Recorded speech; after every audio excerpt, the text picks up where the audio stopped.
Buenas tardes. Buenas tardes, Elena.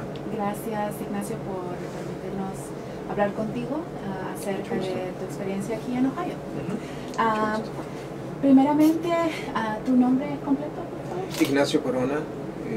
En México, soy originalmente de México, entonces usamos dos apellidos. Mi segundo apellido sería Ignacio Corona Gutiérrez. Hoy es viernes 10 de octubre del 2014.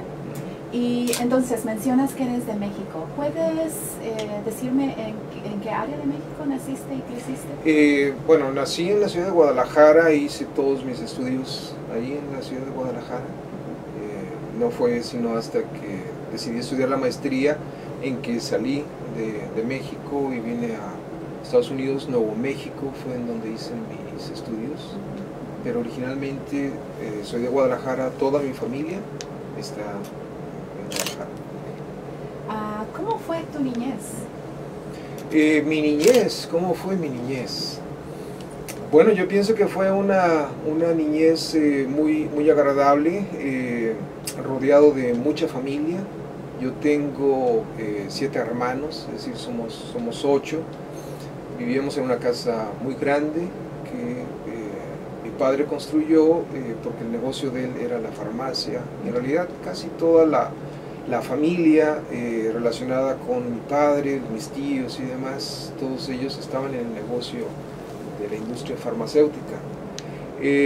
Por parte del lado de mi madre, diferentes profesiones, ¿no? Pero sobre todo yo tenía una muy buena relación con un doctor, mi tío, que hermano de mi madre, que era él el doctor, digamos, de cabecera de la farmacia, porque cada farmacia, típicamente eso ha cambiado un poco, pero cada farmacia siempre tenía por regla que tener a un médico, ¿no? Entonces el médico adscrito a la farmacia era mi tío. Entonces yo tuve siempre muy buena relación con él y con mis tíos, digamos, en el sector, no te digo, farmacéutico. Entonces esa fue un poco mi experiencia de niño, estar en farmacias. Y se esperaba que yo de hecho iba a estudiar medicina, y mi padre siempre esperaba de mí que iba a ser doctor. Las calificaciones que yo tenía en la escuela cuando niño eran buenas, entonces eso se esperaba, pero al mismo tiempo también me gustaba leer muchísimo. Entonces me pasaba mucho tiempo cuando ayudaba en la farmacia, mientras llegaban los clientes, me la pasaba leyendo, ¿no? Y entonces creo que me ganó más el lado de la lectura y de los libros que el lado de estar, bueno, poniendo inyecciones, sueros, haciendo curaciones y todo ese tipo de cosas que tú ves, ¿no? en las farmacias y demás. Me interesa el campo, digamos, de la salud, y después, de hecho, lo canalicé un poco hacia el estudio de psicología, porque ya cuando hice estudios en la universidad, combiné mis estudios de filosofía en la Facultad de Filosofía y Letras en la Universidad de Guadalajara con estudios de psicología. Entonces hasta ahí más o menos llegó mi interés, digamos, en lo médico. Ya después he continuado, por supuesto, estudiando en el campo de los estudios literarios, culturales. La filosofía, por supuesto, me interesa mucho y doy clases aquí en la universidad que tienen una especie de matiz, ¿no? Filosófico en algunos aspectos. Por ejemplo, la clase que doy en este semestre. ¿Me puedes contar de tu trayectoria de vivir en México y de venir a Estados Unidos y llegar hasta Ohio? Bueno, en México la experiencia, como te digo, fue desde el punto de vista personal y familiar muy agradable. Teníamos, gracias a este negocio de mi padre, digamos, teníamos una posición cómoda que nos permitía hasta cierto punto viajar, ¿no? Ser miembros, digamos, de lo que se podría considerar, digamos, una clase media en Guadalajara. Guadalajara es una ciudad grande, no tan cosmopolita como la Ciudad de México, pero al mismo tiempo es una ciudad que recibe mucho la influencia del exterior, porque Guadalajara y el lago cercano de Guadalajara, que es Chapala, allí hay varios pueblitos en la ribera de Chapala, que esos pueblitos junto con la ciudad de Guadalajara tienen tenían la mayor colonia de jubilados norteamericanos. Entonces esa influencia norteamericana en la ciudad ha sido siempre muy importante. Entonces cuando nosotros viajábamos, nuestros destinos principales de viajes eran los Estados Unidos. Entonces desde pequeños, digamos, habíamos estado en contacto con familiares que teníamos, sobre todo en el área del sur de California, y eso incrementó un poco el interés por eventualmente venir a los Estados Unidos.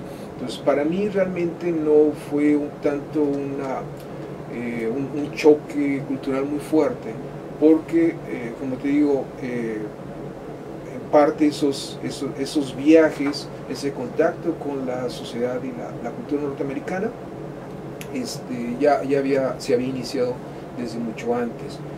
Y cuando decidí hacer estudios de posgrado, una maestría en Nuevo México, prácticamente, digamos, ya todo ese conocimiento previo que tenía con Estados Unidos me ayudó mucho, digamos, en la integración a la sociedad norteamericana.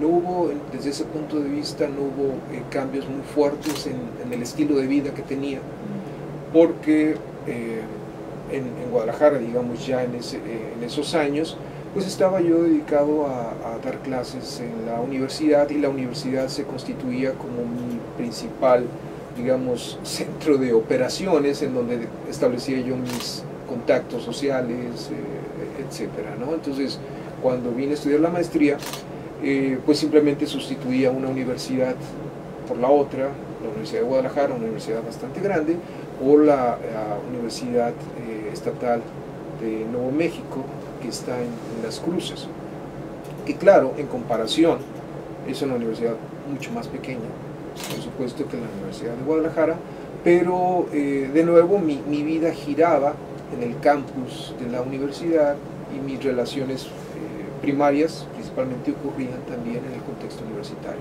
Así que desde ese punto de vista, digamos, no hubo un cambio muy fuerte en el estilo de vida.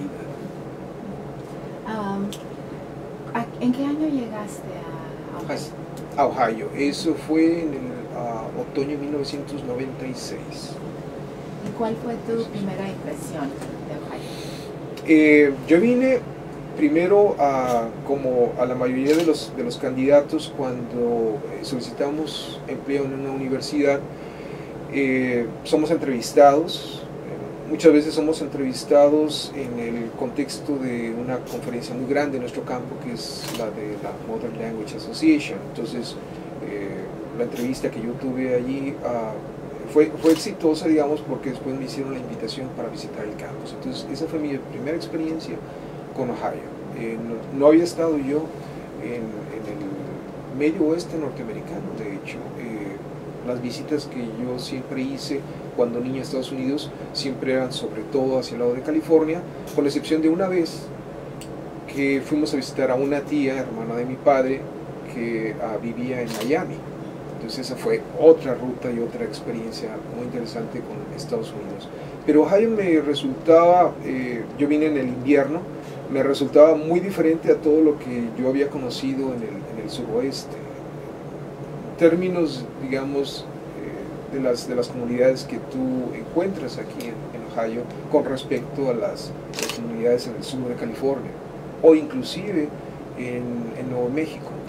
Y vine en enero, en un invierno muy frío, en el 96. Y eso, por supuesto, pues fue un contraste con, por ejemplo, el clima al cual yo estaba acostumbrado tanto en Guadalajara como en San Diego, porque en San Diego, en el condado de San Diego, fue donde tuve mi primer empleo universitario después de mis estudios de posgrado. Y San Diego, tú sabes que tiene la fama de ser uno de las ciudades con el mejor clima en los Estados Unidos. Entonces, venir al invierno de Ohio representó, por supuesto, un choque. Pero al mismo tiempo, la universidad es una universidad muy grande y representaba posibilidades de desarrollo profesional mayores que las que representaba la universidad para la cual estaba trabajando en ese momento, que era una universidad estatal nueva dentro del sistema de las universidades estatales de California. Pero lo que yo recuerdo de esa primera impresión con Ohio, como te digo, fue por supuesto ese clima, Por otro lado, a los lugares a que me llevaban, me parecía una ciudad urbana, pero al mismo tiempo no como una gran ciudad, como por supuesto Los Ángeles, el mismo San Diego. Entonces, desde ese punto de vista, digamos, fue interesante porque fue una experiencia hasta cierto punto urbana, híbrida, es decir, una experiencia urbana ciertamente, pero pequeña en comparación con las otras ciudades en las cuales, por ejemplo, Guadalajara, con ahora 5 millones y fracción de habitantes, que es una ciudad mucho más grande. Su familia ha crecido aquí, o sea, sus hijos, ¿verdad? Sí, mi familia inmediata. Inmediata, sí. Claro, su esposa y los hijos. 2 hijos, sí. ¿Qué tradiciones has tratado tú y tu esposa de mantener en tu casa y con tus hijos de México? Bueno, por supuesto, en términos, digamos, de celebraciones de los cumpleaños, que es algo que me imagino que debe de estar presente siempre en todas las familias. Pero nosotros somos, digamos, católicos, ¿no? Mi esposa sobre todo es muy practicante, ¿no? En la iglesia yo a lo mejor no tanto, pero tenemos ese trasfondo. Entonces quiere decir que celebraciones muy relacionadas con el catolicismo, desde la celebración de Navidad y otras festividades, ¿no? Esas las hemos tratado de mantener. Por supuesto que como se celebra, digamos, la Navidad aquí es muy diferente de cómo estábamos acostumbrados en Guadalajara, con toda esa serie de festividades pre-navideñas, las famosas posadas, las reuniones familiares. Nosotros realmente no tenemos familiares acá, entonces si no hacemos algún tipo de celebración con amigos, y muchas veces los amigos cuando vienen a la casa o cuando nosotros nos invitan a algún lado, pues son amigos de otros trasfondos culturales, entonces prácticamente, digamos, la celebración pierde en ese sentido, digamos, su carácter religioso o en relación, digamos, con la cultura católica, ¿no? Es mucho más, desde ese punto de vista, mucho más profana, digamos, un tipo de celebración. En otra serie, digamos, de actividades a nivel familiar que tratamos de reproducir, bueno, sobre todo el contacto telefónico que tenemos con nuestros familiares allá, también con motivo de cumpleaños o ese tipo de situaciones, ¿no? En cuestiones de otras celebraciones que en México son importantes, yo pienso que no lo hemos seguido tanto. Por ejemplo, estoy pensando la celebración de Día de los Muertos, que aunque tú ves que en los ambientes urbanos en México se pierden un poco, realmente eso es algo que en nuestra familia realmente no lo hemos seguido tanto, ¿no? Lo que sería las celebraciones estas de Cuaresma y las prohibiciones de comer cierto tipo de comida y todo eso, yo creo que tampoco se ha continuado. ¿Y la lengua? La lengua sí, pero es, como tú sabes, es un desafío que tenemos todas las familias migrantes de mantener la lengua en el contexto familiar. ¿Por qué? Porque los hijos, por supuesto, funcionan en un contexto angloparlante, entonces, inclusive entre ellos, es más común que ellos se comuniquen entre sí. Por ejemplo, mis 2 hijos que se comunican en inglés, aunque los dos son bilingües. Mi hija tiene facilidad para las lenguas, entonces a ella le resulta muy natural, por ejemplo, cuando coge el teléfono y habla con alguna tía o alguna prima, etcétera, muy fácil le vuelve al español. Mi hijo hasta recientemente ha empezado ya a usar más el español y ahora se desenvuelve con un poco más de facilidad. Para eso he tratado, cuando llevo grupos de estudiantes, de invitarlo a él a que, por supuesto, nos acompañe, y algunas veces él sirve como una especie como de intérprete para los estudiantes que no hablan español. Sí, definitivamente lo del español es algo que tratamos de mantener, y es un énfasis que tenemos, ¿no?, en nuestra dinámica familiar, de tratar de usarlo en casa y de que no se pierda. ¿Puedes contarme acerca de una de las primeras memorias que tienes tú de Ohio? Puede ser, mencionaste hace poco tu impresión del clima. Sí. ¿Hay otras, tal vez a nivel profesional o a nivel familiar, que tú te acuerdas, esas primeras memorias que tienes de Ohio? Bueno, de las primeras memorias es, digamos, la campiña o el ambiente rural que hay fuera de Columbus en Ohio, porque siempre hemos tenido, digamos, la costumbre, antes un poco más que ahora, soy sincero, de tratar de hacer pequeños viajes familiares. Antes, digo porque mis hijos, ¿no?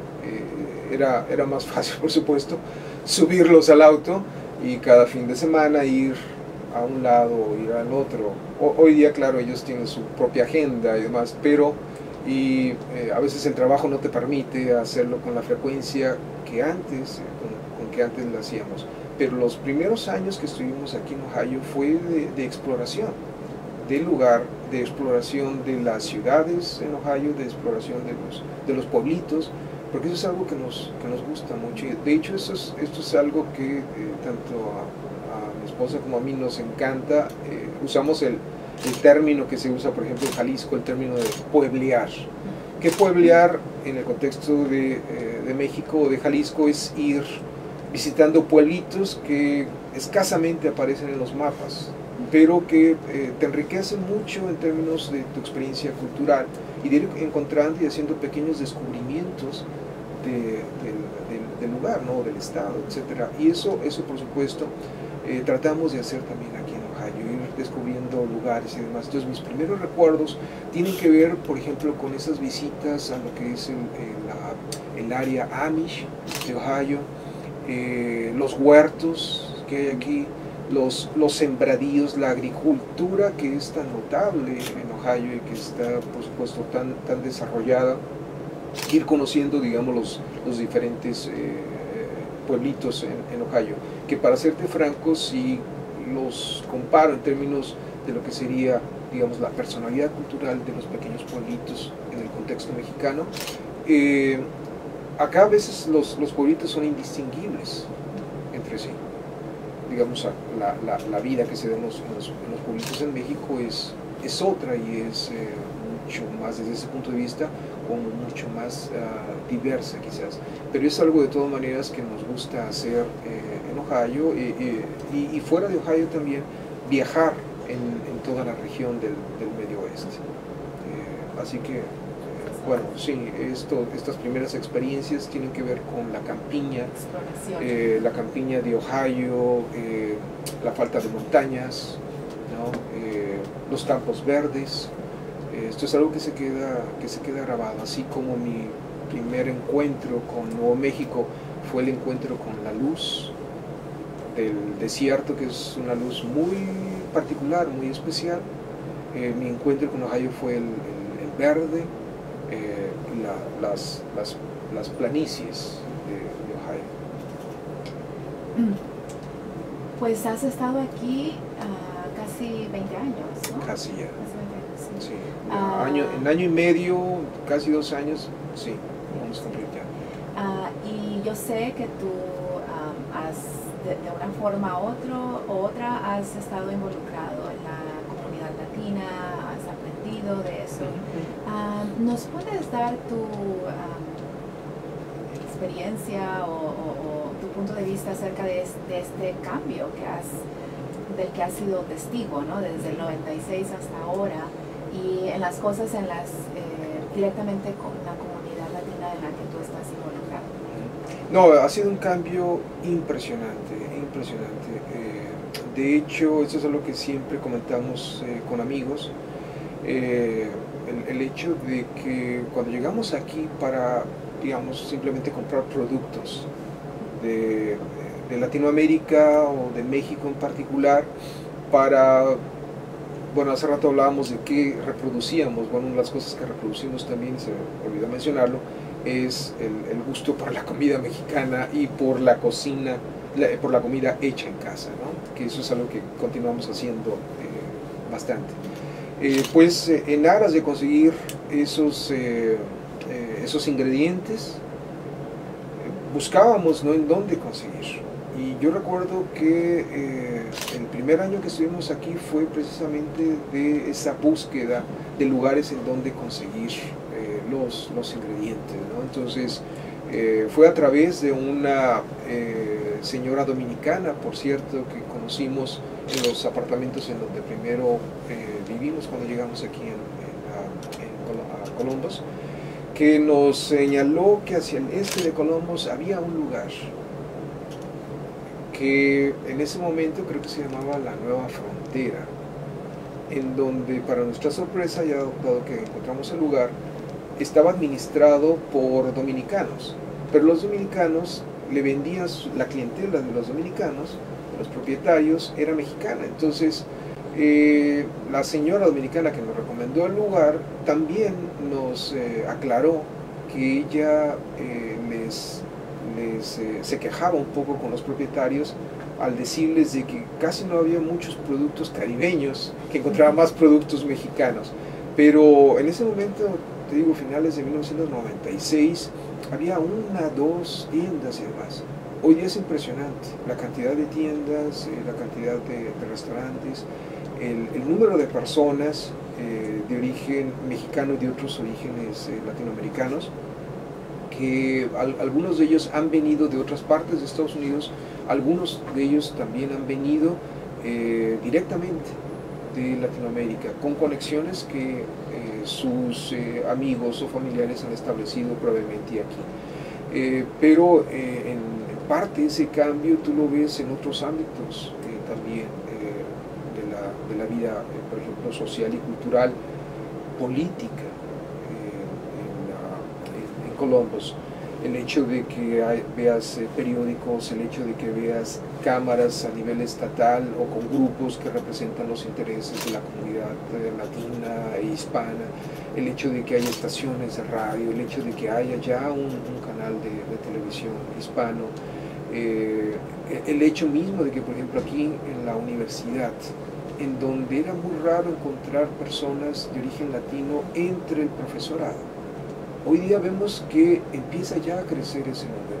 Y aunque a nivel del estudiantado no ha habido un crecimiento espectacular, sigue habiendo, por supuesto, todo el año estudiantes de origen latino que vienen aquí y que bueno, representan precisamente la experiencia latina o latinoamericana en Ohio en general, ¿no?, en el estado de Ohio. Entonces sí, para mí, yo te lo puedo decir, yo he sido, digamos, testigo de este crecimiento que ha sido impresionante, y que inclusive cuando tú hablas con personas, por ejemplo, afroamericanas o angloamericanas, en todo momento te lo dejan saber, o sea que también para ellos ha sido notable ese cambio. Yo, por ejemplo, practico deportes. Antes, por ejemplo, jugaba fútbol, ¿no? Más que ahora. Fútbol, balompié, no el otro fútbol.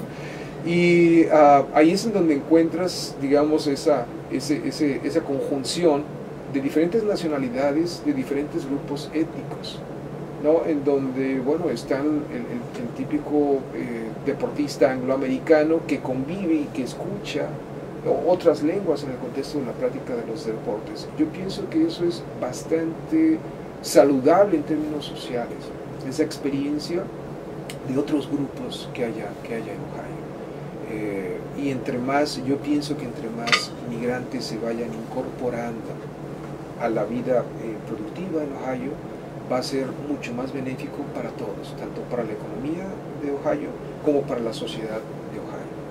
¿Has estado personalmente involucrado en alguna organización que sirve o que es principalmente latina? Sí, bueno, principalmente las organizaciones han estado en el contexto universitario. Fuera del contexto universitario, participé, por ejemplo, en la organización de una agrupación que trataba de exponer el arte de los latinos, que fue, de hecho, fue cofundada por personas que habían estudiado aquí en la universidad y que después trabajaban. Por ejemplo, había una de ellas, una amiga caribeña, por cierto, de origen, Rosa Rojas, que fue una de, digamos, de las principales impulsoras de esta idea que en ese momento la organización se llamaba Latino Arts for the... Bueno, no tenía nombre para comenzar, pero después el nombre que quedó y que me gustó fue Latino Arts for the Humanities. Entonces ahí, digamos, un profesor que ahora ya está jubilado del colegio de social studies, iba a decir, no, social studies, ¿cómo se llama este colegio? Social work. El del colegio de social work, porque no es un departamento, en realidad es un colegio. En ese momento él y yo estamos de coordinadores de un grupo de desarrollo, digamos, de iniciativas latinas aquí en la universidad. Entonces nos contactamos con Rosa Rojas y, digamos, fuimos parte de la organización del grupo, de los primeros eventos, de invitar artistas y demás. Hoy día ya hay, por supuesto, mucho más artistas y ves personas, por ejemplo, de la comunidad que se dedican a escribir poesía, a escribir novelas y que publican, y que hay de hecho ya iniciativas para hacer una pequeña o establecer pequeñas editoriales, ¿no?, para promover sobre todo materiales que tienen que ver con la experiencia de los migrantes latinos aquí, ¿no? También estuve participando en la organización, por ejemplo, de eventos que tenían que ver con la exposición de literatura o de intentos, por ejemplo, de poesía, organizando aquí en la universidad el espacio para que vinieran gente de fuera de la universidad y expusieran aquí. Trabajando en eventos con la esposa de un colega muy activa en la comunidad católica en Ohio, conectada sobre todo con el Colegio Pontificio, el Josefino, que ellos sí, digamos, antes sobre todo lo hacían mucho la organización, por ejemplo, de posadas, entonces participar, digamos, en la organización de esas celebraciones, de esas posadas, con otro amigo fuera de la universidad, pero con el cual mantengo todavía un contacto muy fuerte, que es con Benito Lucio, representante, ¿no?, del Estado en diferentes momentos con grupos migrantes. Y que él tiene programas, por ejemplo, en la radio también, grupos musicales, que me invita a participar para hablar en su programa de radio. Es decir, ha sido un contacto esporádico, pero continuo a través de los años y en diferentes ámbitos con diferentes organizaciones. ¿Tú me puedes hablar un poco acerca de momentos tal vez difíciles de vivir en Ohio? Puede ser una anécdota personal o que hayas visto en otros inmigrantes, particularmente inmigrantes latinos, ¿no?, aquí en esta región. Sí, bueno, desde ese lado, digamos, tengo la fortuna de que en el caso personal o en el caso familiar inclusive, no hemos tenido el evento desagradable de encontrarnos con aquellas corrientes o tensiones culturales que establecen barreras hacia los latinos, o que rechazan o que no ven con buenos ojos de que haya inmigrantes en latino. Digamos, ha sido algo afortunado en mi caso o en el caso de mis familiares inmediatos, ¿no?, que no hayamos estado expuestos a un incidente que te pueda decir, bueno, fíjate que tuve esta experiencia con el prejuicio racial y demás. Sin embargo, en todo momento escuchas de gente con la cual tú conversas, de que esos incidentes se dan con cierta frecuencia, de que esos incidentes inclusive están quizás no en la superficie, pero muy cerca de la superficie, que en cualquier momento pueden salir, ¿no? Desde personas que, por ejemplo, en el trabajo han sufrido rechazos, injusticias, abusos y demás. Y eso pasa aquí, pasa en Ohio, ¿no? Recuerdo el incidente de un amigo que daba empleo, por ejemplo, a migrantes en sus establecimientos de comida, y parece que alguien reportó a las autoridades que allí había demasiados trabajadores muy probablemente ilegales. Entonces lo que pasó fue precisamente que específicamente las autoridades fueron a ese establecimiento, que es una cadena de establecimientos de venta de comida, y por supuesto hicieron limpia de los trabajadores, tuvieron que cerrar el establecimiento y demás. Tú te das cuenta entonces que hay gente que está muy interesada en obstaculizar, así como hay grupos y hay yo diría una mayoría de la población de Ohio que está abierta a ser receptiva y aceptar la presencia de hispanos en Ohio, que también, digamos, también hay grupos y hay personas que no lo ven así, y que esto pasa, ¿no? O por ejemplo escuchas comentarios en Cincinnati, sobre todo, de que vas manejando, y por supuesto si eres hispano o tienes la apariencia fenotípica de alguien que viene, por ejemplo, de México y demás, de que seguramente por cualquier razón te van a parar cuando pasas por Mason County o cualquier otro. Sí, eso lo escuchas todo el tiempo, es decir, que por supuesto Ohio no está exento de esas tensiones que se ven en otros lugares en Estados Unidos.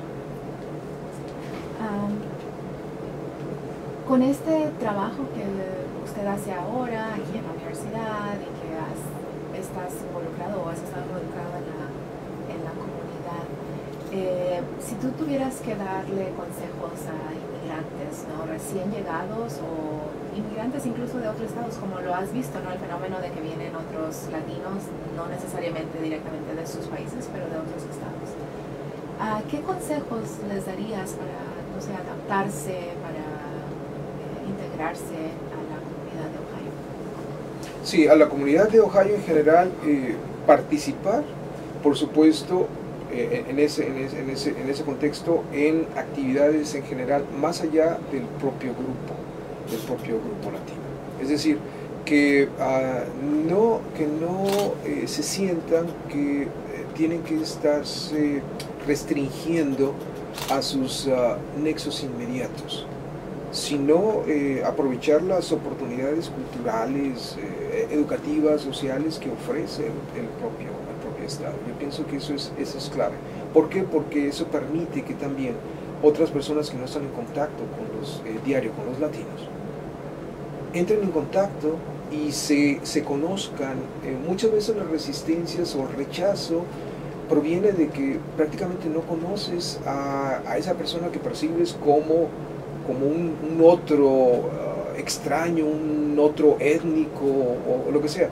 Cuando entras en contacto con esas personas, sea del trasfondo étnico, social o nacional que sea, yo pienso que hay la posibilidad de un mayor conocimiento, una mayor apertura y el incremento de que haya mayor tolerancia. Entonces mi recomendación sería esa: si pueden participar en actividades de cualquier tipo, artísticas, deportivas, económicas, en eventos, eso hay que hacerlo, ¿no? En sus propios lugares de trabajo hay ahí un primer campo para el establecimiento de, por supuesto, de desarrollos sociales o interpersonales que tengan que ver con esa apertura y ese cambio que a final de cuentas es la que va a beneficiar a ellos mismos, pero sobre todo a las siguientes generaciones, ¿no?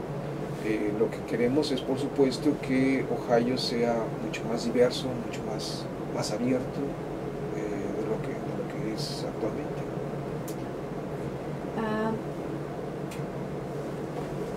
¿Qué significa Ohio para ti?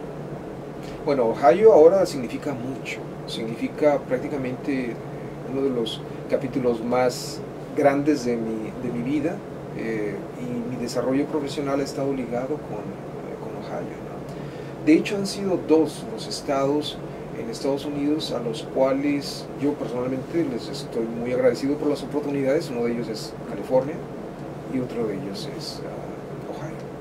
Entonces Ohio representa ahora, por supuesto, el lugar en donde vivo, el lugar en donde trabajo, el lugar en donde tengo amigos, el lugar en donde fuera de mi trabajo, fuera, digamos, del ámbito profesional, me desenvuelvo también, donde tengo amigos fuera del contexto universitario.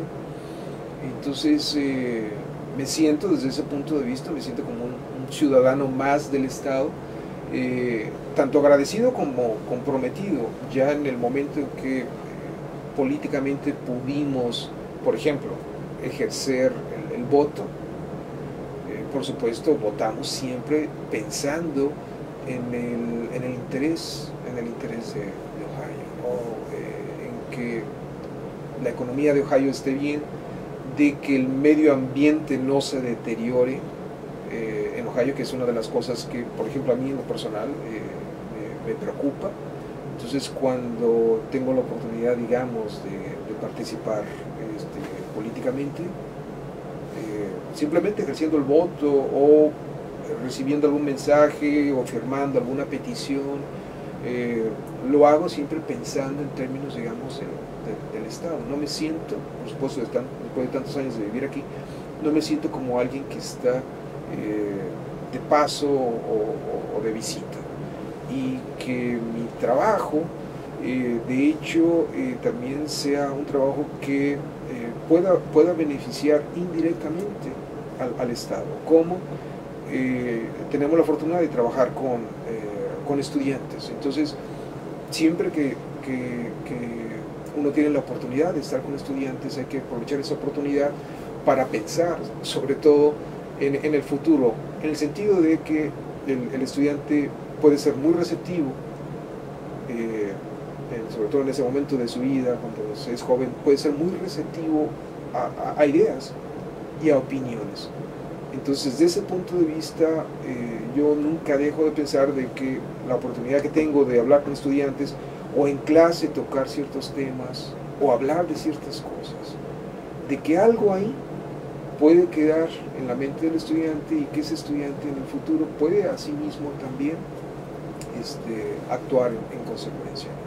Por eso cuando, digamos, en las clases tiene que ver con la apertura hacia las culturas latinas y latinoamericanas, va con esa idea de que ese estudiante que también es ciudadano de Ohio permita esa corriente, digamos, de mayor tolerancia y de mayor apertura, que salga fuera del ámbito universitario, que no se vea la universidad como un sitio de excepción, en donde tengas un estado que piense totalmente diferente. No, de que ese estudiante salga ahí, si va a poner una compañía, que esté interesado, por ejemplo, en el trabajo del trabajador latino, que por cierto, el trabajador latino, el trabajador mexicano, tiene muy buena reputación, aquí en Ohio y en otras partes. Es decir, gente muy dedicada, gente muy trabajada, y que tú, si hablas con propietarios que contratan la mano de obra de latinos, escuchas con frecuencia eso.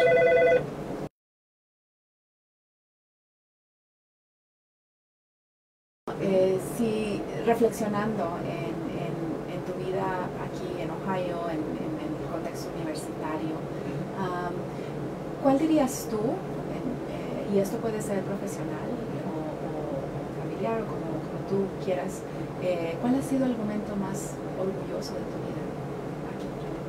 En la Universidad de Ohio. Pues puede ser en la universidad. Bueno, dado que estamos trabajando en la universidad, uno puede pensar siempre que el reconocimiento profesional es uno de esos momentos, ¿no? Cuando consigue algún reconocimiento, algún premio, alguna mención, que profesionalmente, por ejemplo, el trabajo de uno, lo que uno publica o escribe, es reconocido o recibe algún premio, eso por supuesto siempre está allí, ¿no? Porque es parte, digamos, de la recompensa profesional que uno ve de su trabajo, que haya cierto impacto en ese trabajo. Entonces, digamos, no sería un solo momento, sino una serie de momentos a lo largo de estos 18 años, ¿no? en la universidad, en diferentes momentos. Pero en términos generales yo diría la posibilidad que he tenido de ser parte del departamento y de que haya gente dentro del departamento que a lo mejor no de una manera pública o abierta, pero sí en determinadas circunstancias haya dicho, ha sido muy bueno que hayas estado trabajando aquí con nosotros y que hayas participado en esto, que ese tipo de reconocimientos que no son, digamos, de papel, sino que es algo más personal, es algo que siempre se queda, ¿no? Y que te sirve como una especie como de estímulo para darle mayor dirección, ¿no? a tu trabajo, para que te recompense. Fuera de eso, estoy orgulloso, por supuesto, que también mis hijos han tenido un buen desarrollo dentro de la escuela, ¿no? su desarrollo académico, y que, bueno, ahora, por ejemplo, mi hija que tiene un trabajo que era lo que ella estaba buscando, en el área que ella estaba buscando, y que es una profesionista, eso yo lo veo también como algo que desde un punto de vista, digamos, quizás muy egoísta, muy personal, yo lo vería como un logro, ¿no? De que ella haya logrado, ¿no? hacer sus estudios y después trabajar en lo que ella buscaba. Ahora, bueno, sigue mi hijo que está terminando sus estudios aquí en la universidad, y bueno, vamos a ver qué es lo que decide hacer después de esto. O sea, son cosas que también, digamos, son parte, digamos, del orgullo personal, ¿no? que puede tener. Sí. ¿Hay alguna cosa que quieras compartir que no te he preguntado en esta entrevista? ¿Alguna cosa? No, en realidad, no. Yo creo que más o menos todo. No se me ocurre algo ahorita de momento. Bueno, muchas gracias, Ignacio. Ha sido un placer. No, muchas gracias, y me siento honrado, digamos, de participar en este proyecto, y de que, digamos, lo que hemos conversado quede archivado. Claro, claro. Muy bien, Muchas gracias. ¿Cómo encontrar el destello de tu estrella tan fugaz?